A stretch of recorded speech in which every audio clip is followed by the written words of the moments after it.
তোমার সমস্যাটা কি বলো তো কথা? না না, আমি তো দেখছি আজকাল তুমি যখন তখন যাকে তাকে পারছো সন্দেহ করছো। এতদিন ম্যান্ডিকে সন্দেহ করছিলে যে ম্যান্ডি নাকি সত্যিই অন্ধ নয়, ও নাকি মিথ্যে কথা বলছে। আজকে যখন প্রমাণ পেয়ে গেছো ম্যান্ডি সত্যিই অন্ধ, তখন পড়েছো আমার মায়ের পিছনে।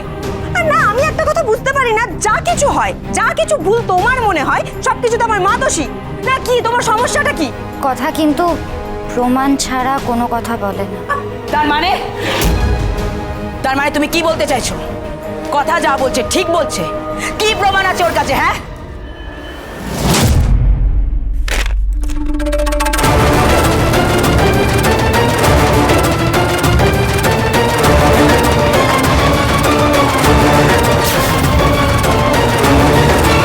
মেজমা, এই বিলটা যে মিটিয়েছে তার নাম সি গুহ।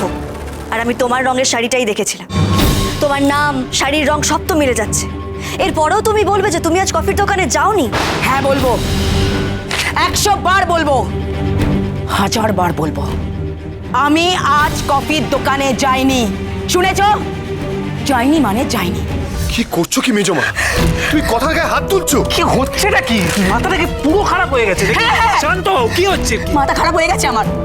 এই দুদিনের আশা মেয়ে আমাকে সন্দেহ করছে, এইভাবে। তোরা কেউ জানিস না আমাকে কি কি প্রশ্ন করেছে, কি কি কথা শুনিয়েছে, কোন সাহসে শোনাচ্ছে? মেজমা, ও যাই করে থাকুক না কেন, ও নিশ্চয়ই এমন কিছু করবে না যেখানে তোমাকে ওর গায়ে হাত তুলতে হবে।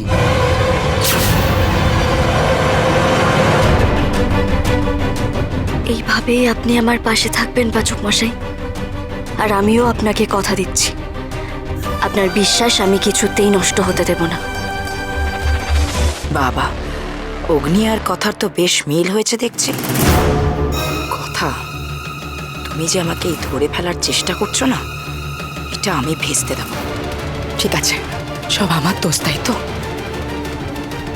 আজ তুইও তোর বউয়ের হয়ে কথা বলছিস, তোর মেজমা দোষী তোর কাছে। না না, ঠিক আছে, একটা কথা তুই তোর বউকে ভালোভাবে বুঝিয়ে দে। সি দিয়ে শুধু চিত্রা হয় না। আর গুহ, এই কলকাতাতে গুহ শুধু আমাদের সারনেম নয় অগ্নি। আজ তোর বউ মস্ত বড় ভুল করে দিল। গুহ বাড়ির ছাদের নিচে দাঁড়িয়ে গুহ বাড়ির মেজ বউয়ের দিকে আঙুল তুলেছে। ফল ভালো হবে না, ছুটতেই না। আর কথা,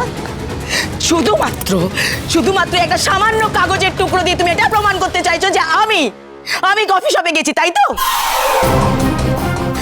এই সন্দেহের বশে বাড়ির সবার সামনে আমাকে যেভাবে অপমানিত করলে, তার জন্য তোমাকে কোনোদিন ক্ষমা করবো না, কোনোদিন না।